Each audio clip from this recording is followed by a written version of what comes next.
हज़रत मूसा अलैहिस्सलाम की कहानियाँ इस्लामी और यहूदी परंपराओं में बहुत अहमियत रखती हैं। वे कुरान, बाइबल और दीगर मजहबी किताबों में बयान की गई हैं।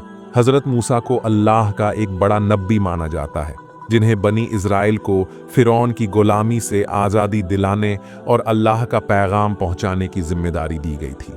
जब मूसा मिदियन से लौट रहे थे तो तूर पहाड़ पर उन्हें एक जलती हुई झाड़ी दिखी, जो आग में जल रही थी लेकिन नष्ट नहीं हो रही थी। वहां अल्लाह ने उनसे बात की और उन्हें नबी बनाया। अल्लाह ने उन्हें फ़िरौन के पास जाने और बनी इज़राइल को आज़ाद करने का हुक्म दिया। मूसा को 2 मौजज़े दिए गए, उनका असा, लाठी जो सांप बन जाता था, और उनकी चमकती हुई हथेली। मूसा अल्लाह से पूछते हैं कि जन्नत में उनका साथी कौन होगा। अल्लाह एक कसाई का जिक्र करते हैं जो अपनी माँ की खिदमत करता है।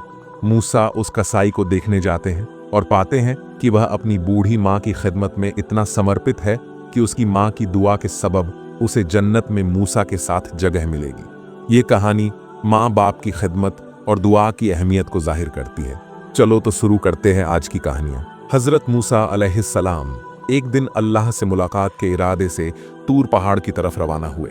तूर पहाड़ पर अल्लाह ताआला ने खुद एक गैबी आवाज़ के जरिए हज़रत मूसा अलैहिस्सलाम से बातचीत शुरू की। तब मूसा अलैहिस्सलाम ने कहा, ऐ अल्लाह, मैं जानना चाहता हूँ कि जन्नत में मेरे साथ कौन होगा। अल्लाह ताआला ने फरमाया, ऐ मूसा, बनी इज़राइल में एक कसाई है जो तुम्हारे साथ जन्नत में जाएगा और तुम्हारा साथी होगा। ये सुनकर मूसा अलैहिस्सलाम ने कहा, ऐ अल्लाह, आपने मुझे नबी बनाया है। मेरे साथ नबी, रसूल, औलिया, बुजुर्ग, दानवीर और दरवेशों का होना चाहिए, लेकिन कसाई क्यों? ऐ अल्लाह, कृपया मुझे इस कसाई का पता बताइए ताकि मैं जाकर देख सकूं कि वह ऐसा कौन सा अमल करता है जिसके कारण वह मेरे साथ जन्नत में दाखिल होगा और मेरा साथी बनेगा। तब अल्लाह रब्बुल इज़्ज़त ने फरमाया, ऐ मूसा, आज तुम घर लौट जाओ, कुछ दिन बाद मैं तुम्हें बुलाऊंगा और तुम्हें उस कसाई का पता बता दूंगा। हज़रत मूसा अलैहिस्सलाम यह सुनकर घर लौट गए। कुछ दिन बीत गए। फिर एक दिन हज़रत मूसा अलैहिस्सलाम एक सफ़र पर रवाना हुए। रास्ते में उन्होंने देखा कि एक औरत रोते रोते खड़ी है। वह औरत हज़रत मूसा अलैहिस्सलाम के पास आई और कहने लगी, ऐ अल्लाह के नबी, क्या आप अब तूर पहाड़ पर अल्लाह से बात करने जा रहे हैं? अगर जा रहे हैं तो कृपया अल्लाह से मेरी बात का जिक्र करें कि अल्लाह ताआला ने मुझे संतान क्यों नहीं दी। मेरी शादी को कई साल हो गए लेकिन मैं अब तक माँ नहीं बन सकी। क्या अल्लाह ताआला ने मेरे नसीब में माँ बनना नहीं लिखा, या मेरी किसी गलती की वजह से मुझे संतान से वंचित रखा है? हज़रत मूसा अलैहिस्सलाम ने कहा, ठीक है, मैं ज़रूर पूछूंगा। फिर वह औरत वहां से चली गई। हज़रत मूसा अलैहिस्सलाम इस औरत के सवाल से हैरान हुए, इसलिए उन्होंने कहीं और सफ़र न करके सीधे अल्लाह से बात करने के इरादे से तूर पहाड़ की तरफ रवाना हुए। तूर पहाड़ पर पहुंचकर हज़रत मूसा अलैहिस्सलाम ने अल्लाह ताआला से कहा, ऐ अल्लाह रब्बुल आलमीन, मैंने रास्ते में एक औरत को रोते देखा। उसने मुझसे पूछा कि उसकी शादी को कई साल हो गए लेकिन वह माँ क्यों नहीं बन सकी। तब अल्लाह रब्बुल इज़्ज़त ने एक गैबी आवाज़ के जरिए जवाब दिया, ऐ मूसा, इस औरत के नसीब में संतान लिखी नहीं है, इसलिए वह इतने सालों बाद भी माँ नहीं बन सकी। संतान बेटी या बेटा अल्लाह की तरफ से ही होता है। अल्लाह ताआला जिसे जो देता है वही उसके नसीब में होता है। यह सुनकर हज़रत मूसा अलैहिस्सलाम घर की तरफ रवाना हुए। रास्ते में उन्होंने उस औरत की बात याद की और सीधे उसके घर चले गए। औरत ने हज़रत मूसा अलैहिस्सलाम को देखकर हैरानी जताई और पूछने लगी, ऐ अल्लाह के नबी, क्या आप अल्लाह ताआला से मेरे सवाल का जवाब जानकर आए हैं? हज़रत मूसा अलैहिस्सलाम ने कहा, हाँ, मैं जानकर आया हूँ। अल्लाह ताआला ने फरमाया कि तुम्हारे नसीब में संतान लिखी नहीं है, इसलिए तुम माँ नहीं बन सकती। ये सुनकर औरत की आंखों में आंसू आ गए और वह फूट फूट कर रोने लगी। हज़रत मूसा अलैहिस्सलाम वहां से चले आए। कुछ दिन बाद एक बुजुर्ग फ़कीर उस औरत के घर आए और कहने लगे, घर में कोई है क्या? मैं एक फ़कीर हूँ, कई दिनों से भूखा हूँ, कृपया अल्लाह के वास्ते मुझे कुछ खाना दे दो। निश्चित रूप से अल्लाह ताआला तुम्हारी नीयत पूरी करेंगे। तब औरत ने फ़कीर की बात सुनकर उसे घर में बुलाया और उसे 4 रोटियां खाने को दी। फिर औरत ने कहा, आप तो अल्लाह के बंदे हैं, कृपया अल्लाह ताआला से मेरे लिए दुआ करें कि वह मुझे संतान दे। फ़कीर ने रोटियां खाने के बाद दुआ की और वहां से चले गए। इस घटना के कुछ साल बीत गए। एक दिन हज़रत मूसा अलैहिस्सलाम फिर एक सफ़र पर निकले। जब वह उस औरत के घर के पास से गुजर रहे थे तब उन्हें उसकी बात याद आई। हज़रत मूसा अलैहिस्सलाम उसके घर के पास गए और देखा कि वह औरत एक छोटे बच्चे के साथ खुशी खुशी खेल रही है। औरत ने हजरत मूसा अलैहिस्सलाम को देखा और बाहर आई और कहने लगी, ए अल्लाह के नबी हजरत मूसा अलैहिस्सलाम, आपने तो कहा था कि अल्लाह ताला ने मेरे नसीब में संतान नहीं लिखी, लेकिन देखिए अल्लाह ने मुझे एक संतान दी है। यह सुनकर हजरत मूसा अलैहिस्सलाम हैरान हुए और इस मामले का जवाब जानने के लिए फिर तूर पहाड़ की तरफ रवाना हुए। तूर पहाड़ पर पहुंचकर हजरत मूसा अलैहिस्सलाम ने अल्लाह ताला से कहा, ए अल्लाह रब्बुल आलमीन, आपने कहा था कि इस औरत के नसीब में संतान नहीं लिखी है, लेकिन आज मैंने उसे एक बच्चे के साथ खुश देखा। मैं इस मामले को समझ नहीं सका। तब अल्लाह रब्बुल आलमीन ने एक गैबी आवाज के जरिए फरमाया, ए मूसा, अगर तुम इस सवाल का जवाब जानना चाहते हो तो एक थाली में इंसान का गोश्त लेकर आओ, तब तुम्हें इस सवाल का जवाब दिया जाएगा। हजरत मूसा अलैहिस्सलाम ने अल्लाह ताला का यह हुक्म पाकर एक थाली और एक चाकू लिया और अपनी कौम के लोगों के पास गए और कहने लगे, ऐ मेरी कौम के लोगों, अल्लाह ताला ने फरमाया कि मैं इंसान के जिस्म का गोश्त लेकर आऊं।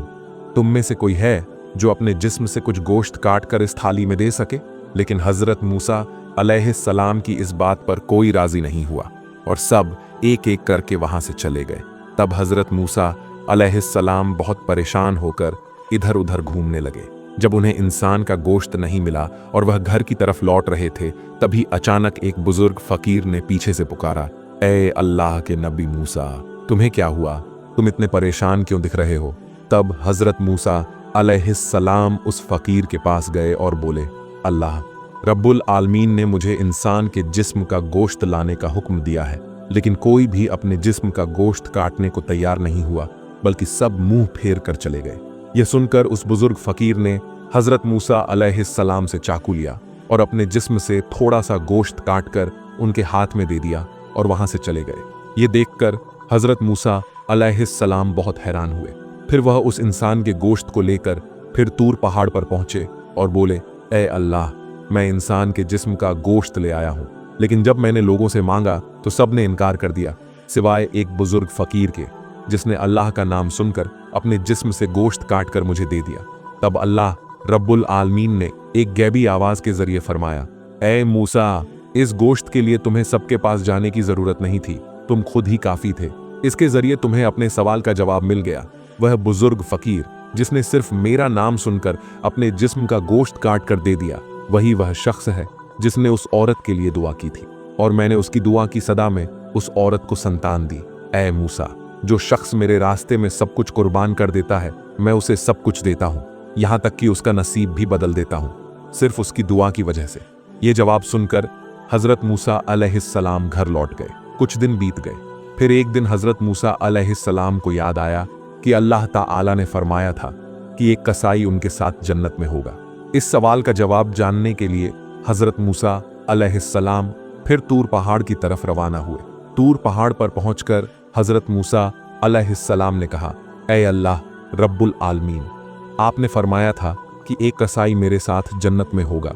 मैं जानना चाहता हूं कि वह कसाई ऐसा कौन सा अमल करता है जिसके कारण वह मेरे साथ जन्नत में होगा। तब अल्लाह रब्बुल आलमीन ने एक गैबी आवाज के जरिए उस कसाई का पता बता दिया। अगले दिन हजरत मूसा अलैहिस्सलाम एक मुसाफिर के वेश में उस कसाई की दुकान से थोड़ी दूर खड़े होकर उसका मुआयना करने लगे। हजरत मूसा अलैहिस्सलाम ने देखा कि उस कसाई में कोई खास इबादत नजर नहीं आ रही थी। वह सिर्फ गोश्त काट रहा था और जो गोश्त सबसे अच्छा था उसे एक तरफ अलग रख रहा था। थोड़ी देर बाद हजरत मूसा अलैहिस्सलाम ने देखा कि कसाई उन गोश्त के टुकड़ों को लेकर घर की तरफ रवाना हुआ। हजरत मूसा अलैहिस्सलाम भी उसके पीछे पीछे चल पड़े। जब कसाई अपने घर पहुंचा तो हजरत मूसा अलैहिस्सलाम ने दूर से उसके घर को देखा और उस दिन के लिए लौट जाने का फैसला किया। अगले दिन हजरत मूसा अलैहिस्सलाम फिर उस कसाई के घर गए और दरवाजा खटखटा कर बोले, घर में कोई है? मैं एक मुसाफिर हूं। लेकिन अंदर से कोई जवाब नहीं आया। तब हजरत मूसा अलैहिस्सलाम ने सोचा, शायद घर में कोई नहीं है। फिर वह फिर से कसाई की दुकान के पास आए और दूर से उस पर नजर रखने लगे। हजरत मूसा अलैहिस्सलाम ने देखा कि कसाई गोश्त काटते वक्त एक अच्छा गोश्त का टुकड़ा एक तरफ रख रहा था। तभी एक ग्राहक आया और बोला, भाई कसाई, मुझे वह गोश्त का टुकड़ा दे दो जो तुमने अलग रखा है, मैं तुम्हें इसकी ज्यादा कीमत दूंगा। कसाई ने जवाब दिया, तुम मुझे जितना भी पैसा दो मैं यह गोश्त नहीं दूंगा, क्योंकि मैं इसे अपने घर ले जाना चाहता हूँ। ये सुनकर हजरत मूसा अलैहिस्सलाम ने सोचा, घर में तो कोई नहीं है, फिर यह कसाई ज्यादा कीमत के बदले भी यह गोश्त क्यों नहीं बेच रहा। जब कसाई ने दुकान बंद की और उस गोश्त को एक थैले में डालकर घर की तरफ रवाना हुआ, तो हजरत मूसा अलैहिस्सलाम भी उसके पीछे पीछे चल पड़े। जब कसाई अपने घर पहुंचा तो हजरत मूसा अलैहिस्सलाम ने दरवाजे के बाहर से पुकारा, घर में कोई है? मैं एक मुसाफिर हूँ। यह सुनकर कसाई बाहर आया और हजरत मूसा अलैहिस्सलाम से पूछा, भाई आप कौन हैं? मैंने आपको पहले कभी नहीं देखा। हजरत मूसा अलैहिस्सलाम ने कहा, मैं एक मुसाफिर हूँ, क्या तुम मुझे आज रात के लिए अपने घर में ठहरने दोगे? मैं सुबह होते ही अपने मंजिल की तरफ रवाना हो जाऊंगा। कसाई ने कहा, हाँ क्यों नहीं, आइए मेरे घर के अंदर आइए। घर के अंदर जाकर कसाई ने कहा, मुसाफिर भाई आप यहाँ बैठिए, मेरे बगल के कमरे में कुछ काम है। यह कहकर कसाई दूसरे कमरे में चला गया। हजरत मूसा अलैहिस्सलाम ने देखा कि वह कमरे में जाकर रोटी बना रहा है और गोश्त पका रहा है। थोड़ी देर बाद हजरत मूसा अलैहिस्सलाम ने यह नज़ारा देखा कि कसाई एक कोने से एक बड़ी टोकरी में एक बुजुर्ग औरत को बड़े सम्मान के साथ बाहर ला रहा है। फिर वह बड़े प्यार और स्नेह के साथ उस बुजुर्ग औरत को खाने का निवाला खिला रहा है, ठीक वैसे ही जैसे एक माँ अपने छोटे बच्चे को प्यार से खिलाती है। थोड़ी देर बाद कसाई कुछ गोश्त और रोटी लेकर हजरत मूसा अलैहिस्सलाम के पास आया और बोला, ए मुसाफिर भाई, ये लो तुम्हारा खाना। तुम्हें खाना देने में मुझे थोड़ी देर हो गई, दरअसल मेरा एक काम था, इसलिए मैं पहले खाना नहीं दे सका। हजरत मूसा अलैहिस्सलाम ने कहा, पहले बताओ ये बुजुर्ग औरत कौन है? कसाई ने जवाब दिया, ये मेरी माँ है। मेरी माँ के सिवा इस दुनिया में मेरा और कोई नहीं है, और मेरी माँ के लिए भी इस दुनिया में मेरे सिवा और कोई नहीं है। मेरी माँ बहुत बुजुर्ग हो गई है, वह ठीक से चल नहीं सकती, खुद खा भी नहीं सकती, इसलिए मैं हर दिन दुकान से अच्छा और नरम गोश्त का टुकड़ा अलग रखता हूँ और घर आकर उसे पकाकर अपनी माँ को खिलाता हूँ। यह कहकर कसाई अपने काम में व्यस्त हो गया। हजरत मूसा अलैहिस्सलाम कसाई की अपनी माँ के प्रति ऐसी भक्ति, प्यार और खिदमत देखकर हैरान हुए।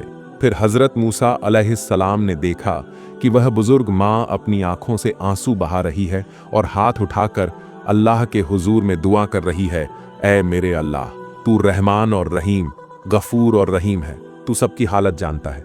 दुनिया में ऐसा कोई नहीं जिसकी खबर तुझ तक न पहुंचे। मेरा बेटा कसाई मेरी खिदमत में लगा रहता है और मैं इससे बहुत खुश हूँ। ऐ अल्लाह, मैं माँ होने के नाते तेरे दरबार में दुआ करती हूँ। मैंने सुना है कि बनी इज़राइल में सबसे बड़ा नबी हजरत मूसा अलैहिस्सलाम है। ऐ अल्लाह, कृपया मेरे बेटे कसाई को हजरत मूसा अलैहिस्सलाम के साथ जन्नत में जगह दे। यह सुनकर हजरत मूसा अलैहिस्सलाम घर नहीं लौटे, बल्कि फिर तूर पहाड़ की तरफ रवाना हुए। तूर पहाड़ पर पहुंचकर हजरत मूसा अलैहिस्सलाम ने कहा, ऐ अल्लाह, मैं कसाई के घर गया था और देखा कि उसने अपनी माँ की खिदमत करने के सिवा और कोई खास अमल नहीं किया। तब एक गैबी आवाज आई, ऐ मूसा, जान लो, वह अमल जिसके कारण कसाई तुम्हारे साथ जन्नत में जाएगा, वह है उसकी माँ के प्रति उसकी बेपनाह भक्ति, प्यार और खिदमत। कसाई की माँ ने आंसू बहाकर अपने बेटे के लिए दुआ की कि वह हजरत मूसा अलैहिस्सलाम के साथ जन्नत में रहे। और याद रखो, अल्लाह ताला माँ की दुआ को कभी नहीं ठुकराता। ऐ मूसा, कसाई का असली अमल उसकी माँ की निष्कलंक खिदमत और प्यार है, जिसके बदौलत वह तुम्हारे साथ जन्नत में होगा। इस तरह समय बीत गया और हजरत मूसा अलैहिस्सलाम ने अल्लाह ताला के दिए हुए सभी हुक्म और फर्ज को पूरी तरह निभाया। अब आराम का समय आ गया था, क्योंकि हजरत मूसा अलैहिस्सलाम की उम्र बहुत बढ़ गई थी। हजरत मूसा अलैहिस्सलाम बीते हुए वाक़यों के बारे में सोच रहे थे। अचानक मलाकुल मौत हजरत अजराइल अलैहिस्सलाम हाजिर हुए। हजरत मूसा अलैहिस्सलाम ने पूछा, क्या तुम मेरी रूह कब्ज करने आए हो? हजरत अजराइल अलैहिस्सलाम ने कहा, जी हाँ, अल्लाह ताला के हुक्म के मुताबिक अब आपकी रूह कब्ज करने का समय आ गया है। हजरत मूसा अलैहिस्सलाम ने कहा, क्या तुम मेरी रूह मेरे मुंह से निकालोगे? हालांकि इसी जबान से मैंने सीधे अल्लाह ताला से बात की है। फिर बोले, तो क्या तुम मेरी रूह मेरी आंखों से निकालोगे? हालांकि इन्हीं आंखों से मैंने अल्लाह के नूर का दीदार किया है। तब हजरत अजराइल अलैहिस्सलाम ने कहा, तो मैं तुम्हारी रूह तुम्हारी नाक से निकालूंगा। हजरत मूसा अलैहिस्सलाम ने कहा, इसी नाक से मैंने अल्लाह ताला की जलवा और जन्नत की खुशबू सूंघी है। यह सुनकर हजरत अजराइल अलैहिस्सलाम ने कहा, मैं इतनी बहस के लिए नहीं आया, मुझे जैसा हुक्म दिया गया है मैं वैसे ही तुम्हारी रूह कब्ज करूंगा। यह सुनकर हजरत मूसा अलैहिस्सलाम को बहुत गुस्सा आया और उन्होंने हजरत अज़राइल अलैहिस्सलाम को जोर से एक थप्पड़ मारा, जिससे हजरत अज़राइल अलैहिस्सलाम की एक आंख निकल गई। इसके बाद हजरत अज़राइल अलैहिस्सलाम तुरंत अल्लाह ताला के दरबार में हाजिर हुए और पूरा वाक़या बयान किया। अल्लाह ताला ने हजरत अज़राइल अलैहिस्सलाम की आंख ठीक कर दी और फरमाया, मेरे सभी नबियों में हजरत मूसा अलैहिस्सलाम जैसा जलाली मिजाज किसी का नहीं है, इसलिए उनकी रूह कब्ज करने का मामला मैं खुद देखूंगा। तुम्हें अब उनके पास जाने की जरूरत नहीं है। कुछ दिन बाद अल्लाह ताला ने वही के जरिए हजरत मूसा अलैहिस्सलाम से फरमाया, ए मूसा, अगर तुम एक भेड़ के बाल के बराबर उम्र चाहो तो मैं वह तुम्हें दे दूंगा। तुम जितने साल जीना चाहो जी सकते हो। यह सुनकर हजरत मूसा अलैहिस्सलाम ने कहा, फिर भी तो आखिर में मौत आएगी ही, और इस लंबी जिंदगी में दुनिया की तकलीफें भी सहनी पड़ेंगी, जैसा कि मैं पहले सह चुका हूं। इसलिए सबसे सुरक्षित जगह तेरे पास रहना है, जो सबसे बेहतर है। ए अल्लाह, मैं अपनी तयशुदा उम्र के बाद तेरी कुर्बत हासिल करना चाहता हूँ, क्योंकि मैं तुझसे बहुत मोहब्बत करता हूँ। मेरी एक गुजारिश है, मौत से पहले एक बार फिर तूर पहाड़ पर तेरा दीदार नसीब हो। अल्लाह ताला ने हजरत मूसा अलैहिस्सलाम की इस गुजारिश को कबूल किया और उन्हें तूर पहाड़ पर आने का हुक्म दिया। फिर अल्लाह ताला ने हजरत मूसा अलैहिस्सलाम को अपना नूर दिखाया और उनके साथ बातचीत की। आखिर में हजरत मूसा अलैहिस्सलाम ने दुआ की, ए अल्लाह, मेरी कौम पर कोई अजाब नाजिल न कर, बल्कि अपनी रहमत के साए में उन्हें पनाह दे और उनकी रिज़्क़ की व्यवस्था कर, ताकि वे भूखे न मरें। अल्लाह ताला ने फरमाया, मैं ईमान वालों, नाफरमानों, यहाँ तक कि काफिरों और सारी मखलूक का रब हूँ। मैं किसी को भूखा नहीं रखता, जो जहाँ भी हो मैं उसकी रिज़्क़ वहाँ पहुँचा देता हूँ। फिर अल्लाह ताला ने हजरत मूसा अलैहिस्सलाम को हुक्म दिया कि वह पहाड़ पर अपनी लाठी मारे। जब हजरत मूसा अलैहिस्सलाम ने पहाड़ पर लाठी मारी तो वहाँ से एक नदी बह निकली। फिर अल्लाह ताला ने फिर नदी में लाठी मारने का हुक्म दिया। जब हजरत मूसा अलैहिस्सलाम ने लाठी मारी तो एक पत्थर बहता हुआ दिखाई दिया। अल्लाह ताला ने फरमाया, अब इस पत्थर पर लाठी मारो। जब हजरत मूसा अलैहिस्सलाम ने पत्थर पर लाठी मारी तो उसमें से एक कीड़ा निकला, जिसके मुंह में एक हरा पत्ता था। यह नज़ारा देखकर हजरत मूसा अलैहिस्सलाम सजदे में गिर पड़े। थोड़ी देर बाद हजरत मूसा अलैहिस्सलाम को सलाम के साथ रुखसत किया गया। तूर पहाड़ से उतरकर जब वह थोड़ा आगे गए तो उन्होंने 7 लोगों को एक कब्र खोदते देखा। हजरत मूसा अलैहिस्सलाम ने उनसे पूछा, भाइयों, तुम इस सुनसान जगह पर किसकी कब्र खोद रहे हो? उन्होंने कहा, हम एक महान शख्सियत की कब्र खोद रहे हैं, आप भी हमारे साथ इस सवाब के काम में शरीक हो सकते हैं। तब हजरत मूसा अलैहिस्सलाम ने उनके साथ थोड़ी देर कब्र खोदी। उनमें से एक ने कहा, ए अल्लाह के नबी, हम जिसके लिए यह कब्र खोद रहे हैं वह भी आपके जैसा ही महान है, इसलिए कृपया आप इस कब्र में लेटकर इसका नाप ले लें। ये सुनकर हजरत मूसा अलैहिस्सलाम कब्र में लेट गए और बोले, ए अल्लाह, ये जगह कितनी तंग है, इसे मेरे लिए कबूल कर। जैसे ही हजरत मूसा अलैहिस्सलाम ने यह दुआ की, एक फरिश्ता आया और उसे एक सेब दिया। हजरत मूसा अलैहिस्सलाम ने बिस्मिल्लाह कहकर सेब खाना शुरू किया और उसी पल उनकी रूह कब्ज हो गई। फिर फरिश्तों ने हजरत मूसा अलैहिस्सलाम के मुबारक जिस्म को उठाया, गुस्ल दिया, नमाज ए जनाजा अदा की और उन्हें उसी कब्र में दफन कर दिया। आखिरकार हजरत मूसा अलैहिस्सलाम ने समझ लिया कि इंसान की असल कीमत उसकी दौलत या शोहरत से नहीं, बल्कि उसकी माँ बाप की खिदमत और अल्लाह की मोहब्बत में छुपी है। अल्लाह ताला ने दिखा दिया कि माँ की दुआ और नेक नीयत इंसान की तकदीर तक बदल सकती है। और जब हजरत मूसा अलैहिस्सलाम का वक्त आया तो वह अपने रब के नूर का दीदार करते हुए रुखसत हुए। यह दास्तान हमें याद दिलाती है कि माँ की दुआ, अल्लाह की रहमत और सच्ची खिदमत यही जन्नत की कुंजी है। माँ की दुआ इंसान की तकदीर तक बदल देती है। जिस औरत के नसीब में औलाद नहीं लिखी गई थी, उसकी झोली भी एक बुजुर्ग फकीर की दुआ से भर दी गई, और जिस कसाई को लोग आम समझते थे, उसकी माँ की दुआ ने उसे नबियों के पड़ोस तक पहुंचा दिया। ये कहानी हमें याद दिलाती है कि दुनिया की सबसे कीमती दौलत माँ बाप की खिदमत है। माँ की मुस्कान, उसकी दुआ, यह जन्नत की असली चाबी है। और अल्लाह की रहमत, वो तो ऐसे दरवाजे खोल देती है जहां इंसान का ख्याल भी नहीं पहुंच सकता। प्यारे दोस्तों, यह थी हमारी आज की कहानी। अगर आपको यह कहानी जरा भी पसंद आई हो तो हमारे चैनल को लाइक, शेयर, सब्सक्राइब जरूर करें और पास में मौजूद बेल आइकन को जरूर दबाएं और कमेंट में आमीन